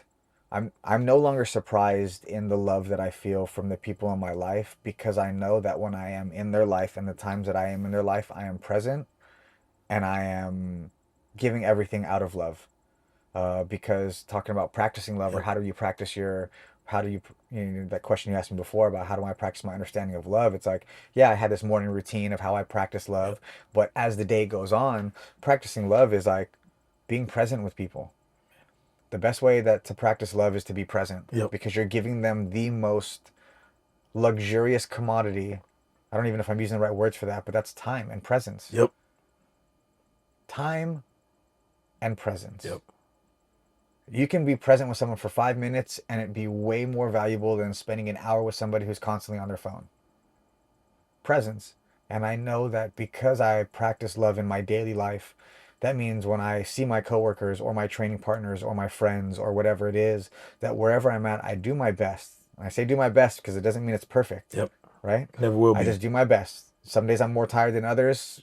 Sometimes I'm not. But I'll still do my best in that moment to be present for whoever it is that's sitting in front of me. Yep. Whoever is right in front of me right now, I'm going to be present for. I'm going to ask genuine questions, not just a how's your day, but like I'm actually asking how you're doing. You know what I mean? I'll prod further because I actually care. Yeah. You know, and I also know in practicing love that what are the things that we want? We just want to be seen. We just want to be seen and we want to be heard and appreciated. Exactly. And because I know that that's what people want. It's funny. I'll hang out with like say like animals, dogs or cats, and like they'll hella vibe with me, right? Like they just like whatever, they feel my aura or whatnot, and like their owners or the people will always like make a comment like, oh man, like they don't talk to anybody, like you know, it's like my always response is like, oh, you know, like maybe they're in my space and they're trying to pull them back, and I'll be like, we all just need love, we all just need attention, you know, like not just the dogs, like as humans, and that's what it is, and so it's like I know that that's all we want. And so if I know that's all we want, I don't have to be romantically in love with you to give you love. I know that the way that I give you love is by giving you my attention and by giving you my presence and to genuinely asking you how your day is. And so because I know that that's how I show up to my relationships, I know that that's what's helping me, it's reflecting back. Everything is a reflection. I'm always looking for love or how I can be of service in situations. And so I know that if that's the energy that I'm putting in, that's the energy that I'm going to get back. You know, and so does it not feel good? I mean, it feels great. It feels great to feel that love reflected back. We're going to miss you. We're going to love you. Like, I'm going to miss you guys too. Like, I love you guys too. I know that exists because of the love that I pump into the present moment. Damn. If we had a poetry night. So, bro, I love that answer. And I just want to say thank you. Like, that was deep, man. Like, thanks, man. Honestly, there were times when I was talking, I was like, oh, you shouldn't have drank so much whiskey. Nah, like that, bro, that was perfect. And I don't think I don't know if you know like how like deep you are, bro. Like no, it's crazy, man, because like we like this, like you said, this is our second time meeting. Yep. And the conversations get better and better. Yeah. And it's one of those things. And I hope to have you again on this. Yeah, bro. I want to come up there. Oh, I hell want to come up yes. there. I've never been in North California. Bro, please. Let me host you in the Bay Area. Wait till I'm out of the sling. Okay, so I I can got be a you. little bit more mobile. I got But you. please come up and visit, bro. We'll Yeah. vibe. We'll hang. I know you'll be there for a little bit and stuff like Yep, that. So I yep, need to take yeah. vacations and Please, take care of please myself do. and stuff. But yeah. Pause. I feel like I just saw these guys turn off. Did they die? Okay, this one is still rolling. Okay, we're gonna pause real quick. Okay. This one is at least capturing. Where are we at so we can pin this in our conversation? Damn, what was about? I was about to tell you. I just answered some deep ass shit. You said I don't know how deep you are. I don't know if you know how deep you are. Yeah, dang. You talked about earlier giving and receiving, and Are you? pause. Okay, are you? Whoa, Whoa, that was a different podcast. Yeah, I don't know what he's talking about. I don't know what he's talking we had about. to take that out. But no, you talked about being able to give love and receive love. Yes. And I was going to piggyback on that because you know what. Okay, can you mentally pin that? Yeah, I got you. Okay, I mentally think pin I that. can. Mentally pin I that. can. Okay, we're gonna put that. You're gonna see when we come back if he pinned it or not. All right, pause. We're gonna switch some batteries out. Do I need to?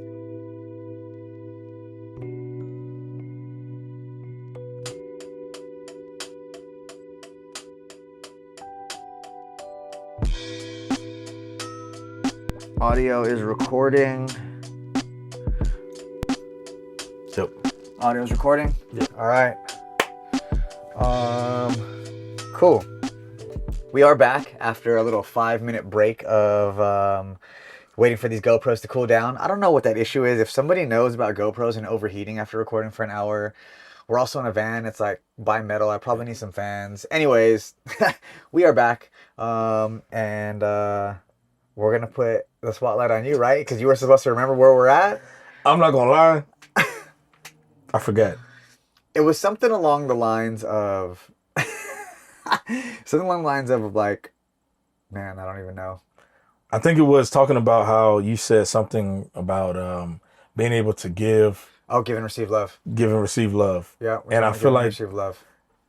I lost my train of thought with that, but I feel like a lot of times it's hard for us to do that. Like you said earlier, it's one of those things where it's easier for us to give love but not receive love. Yeah. Especially like sometimes from a cultural standpoint as well and everything like that. I feel like I don't know where I was going with that, bro. I lost my train of thought.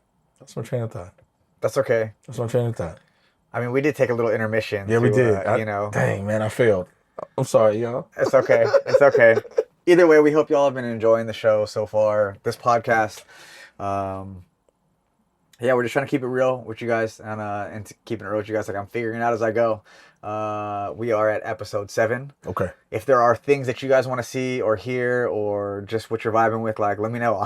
I'll take all the feedback. I'm figuring out as I go as well. But that's how you got to show up to life, man. Yeah. You just gotta So figure let it me out. ask you this, John. Okay. So I know you don't live your life in the future, right? Yep. But what do you want life to look like 5 years from now for John? Well, like, what are you hoping? Okay. First, essence. I'm completely free.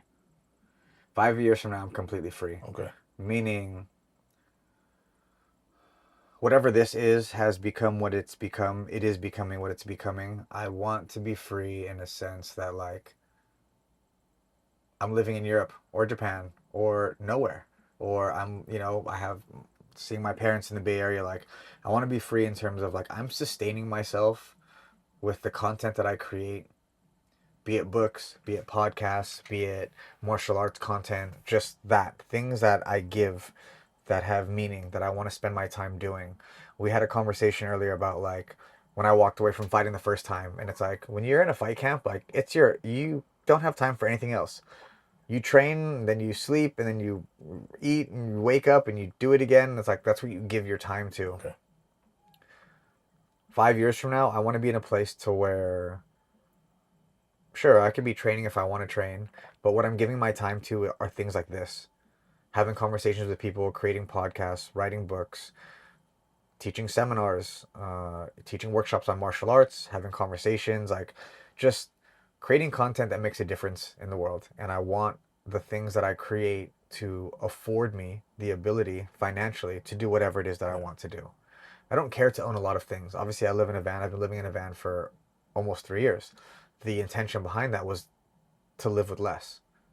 It wasn't to go adventure and be this Instagram rock star, this and that. Like, it was like, I mean, I still want to do those things. Not necessarily be an Instagram rock star, but like, I still want to like travel and do those things, Yep. adventure in the van. But that wasn't the basic MO. The basic MO was like to live with less.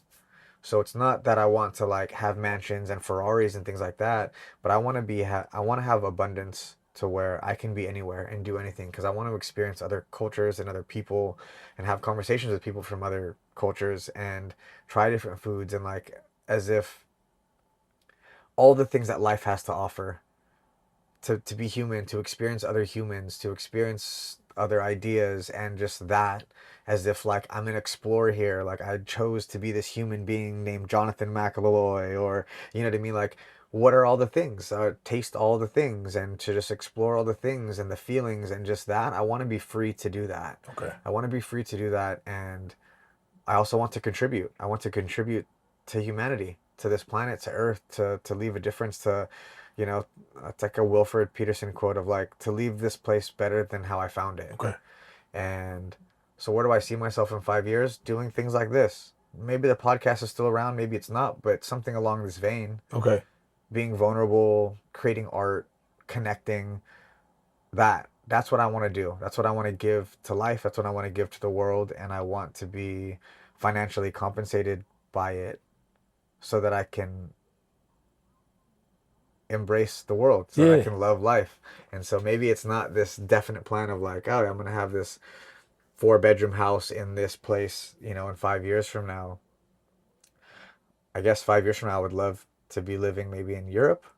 Maybe not even just Europe. I just want to travel, man. I just want to experience people. I don't know where I'm gonna be. I know you like talking about like future tripping, so it's kind of hard for me to like pinpoint of like in 5 years exactly where I'm gonna be, but definitely financially free and giving back to humanity and life to the best of my ability. Loving the present moment, being present, swimming with love and happiness. That's where I want to be in 5 years. Okay. I appreciate that. The reason why I asked that, it's a reason for everything that I asked, right? Sure. So we talked about intention. Yeah. So I've learned over the years, like when you ask questions or you bring stuff up, it has to have, or it should have intention behind it. Yeah. Or at least I try to have that, right? And my dad, man, this dude, he's one of the biggest influences in my life. And growing up, he used to always ask us, because in Japan, my house was the safe house.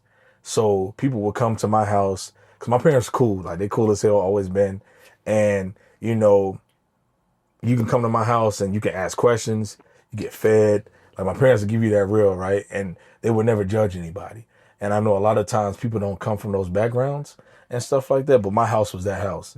So one of my best friends, DeMarcus, he used to come to the house, and my dad used to always ask us, what's your 3-year plan? What's your 5-year plan? And not in the simple fact of like, because you can't really plan a lot of things, right? But it's like, or you can't really plan the future. But it's like, what do you see for yourself? And, you know, he still asks it. I'm 30 years old. He asks me that to this day. Yeah. Like, what is your 5-year plan? What do you see for yourself? And stuff like that. And for me, you know, I'm realizing that I want everything that I'm around to be centered around love, receiving and giving. So I've never been married, and I know for me, that's something that I want to be able to accomplish. And that might not be the best word, but something, I don't know the word. You want to experience. Yeah, experience. I want to experience. Something you want to experience. Thank you. I want to experience marriage. Necessarily, I don't want my own kids because I'm not, that's not something that I want, but I would love to be a stepdaddy. I tell people all the time, I'll be the world's greatest stepdaddy, right? But that's still, So you looking for some baby mama action? hey, that's cool, but that's still, but people always correct me and they say like you'll still be a father, which You will be. yeah, which You I think will is be. dope. But I know for me, I don't want to be a biological father, which I feel like at the end of the day, knowing myself and going through self-discovery and going through healing and stuff, I know what I would be good at and or great at or whatever the case is. And I know that's me, right? So I'm cool with that, whatever the case is. But there are things that I want to, what do you say, experience. And that's stuff that's in my forefront, like marriage or whatever the case it is, right? I'm getting my master's, I'm experiencing that.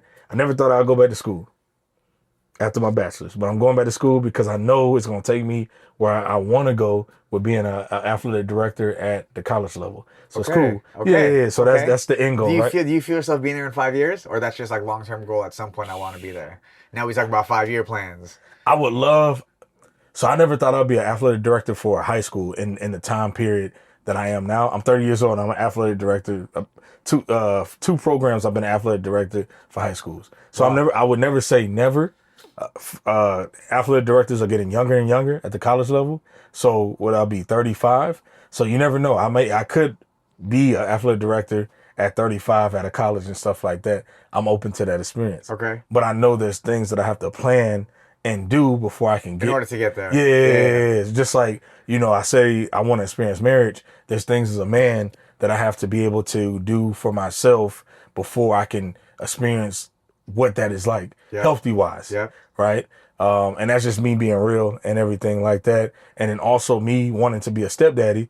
Like there's things that, I have to be able to pour into myself and discover for myself before I can give young people that love that they need and all that kind of stuff. So there is still work that needs to be done when we say, hey, I got a 5-year plan. This is what I want to see for my plan and all that kind of stuff. But you can plan it. Yep. But you want to achieve those plans. You don't just want to throw shit out there and be like, I want to do this. And you never like achieved it. Right. So like you said, at the end of the day, I want this podcast to go as big as it can. Right. The thing is, you're still doing stuff to get to those steps. Right.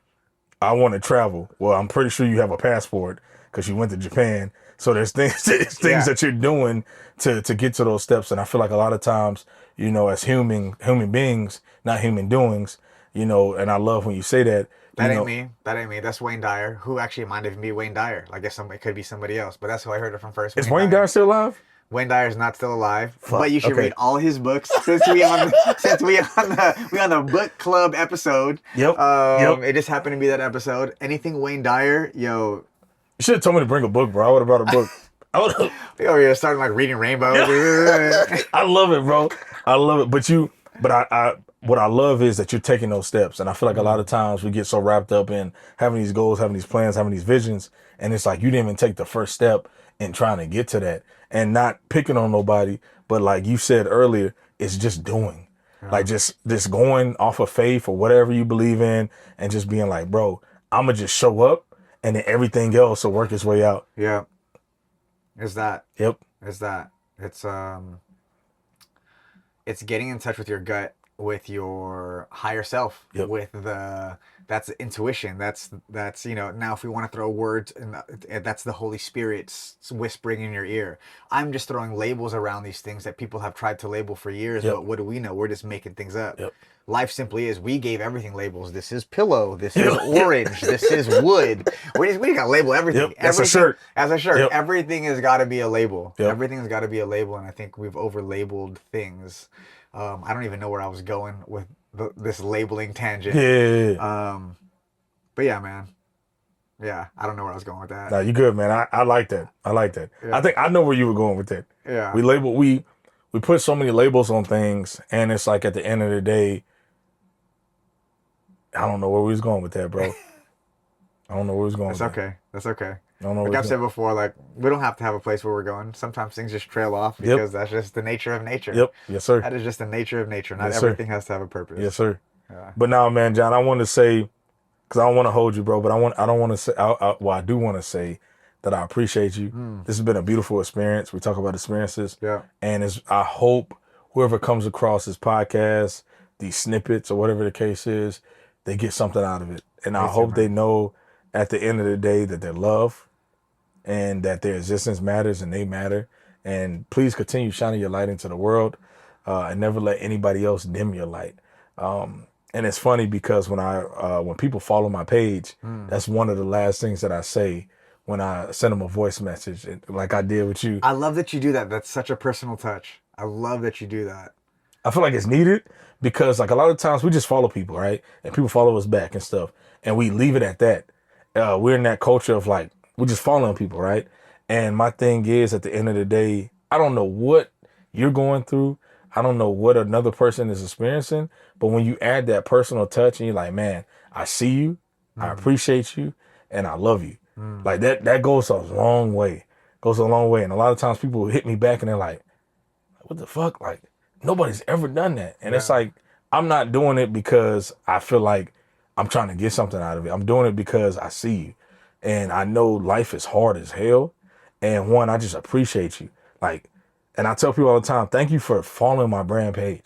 Like, it don't matter if you follow for a week, 2 weeks, 3 weeks, a year, 2 years, and you unfollow me, whatever the case is. I'm just appreciative of the experience. I got a chance to meet somebody that I probably would have never met through social media. And you took the chance on following my brand page and being a supporter in some type of way. That's huge, bro. So I have to make sure that I send you that, but I also have to make sure from a human perspective, I let you know that please continue shining your light and never let nobody dim your light in this world, because there's a lot of light dimmers just experiences and different things people go through. We talked about that and stuff like that, but never let nobody dim your light. Keep shining. You heard it. You heard it right here. I didn't even have to wrap that up. This man is a professional. I didn't even have to ask him what to say. Hey, you want to leave something for the people? He already just took it upon himself because he's a professional. And you learn from everybody, right? Other podcasters, other creators, other human beings. There's not enough time to learn everything in one lifetime. So learn from other people, learn from us, learn from the people in your life, and continue to give love. Continue to give love. Man, I appreciate you, brother. Appreciate you, brother. Thank you. Sir. Thank you. Yeah, thank you for being on the podcast. Yes, thank you for having me. Cool. We wrap. That's episode 7. I'll catch y'all on the next one.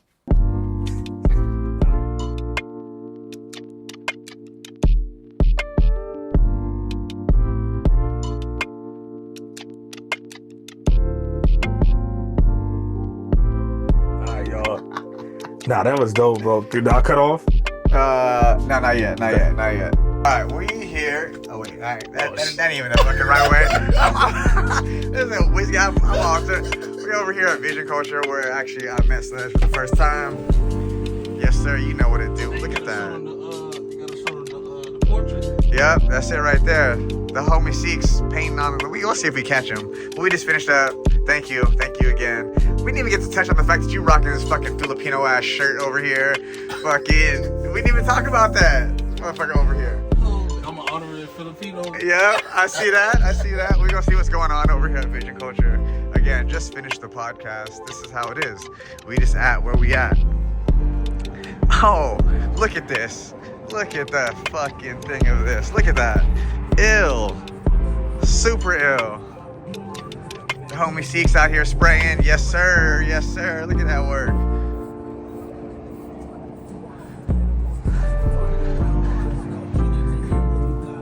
Vision Culture, baby. That's where we at. That's where we at. Spraying. Hey. Seeks, the one who was out there spraying, is the one who did this piece right here. What's up, dog? You stuck over there in the corner? I'm chilling, bro. I'm just fucking around. Nah, I really appreciate you. I appreciate you too, man.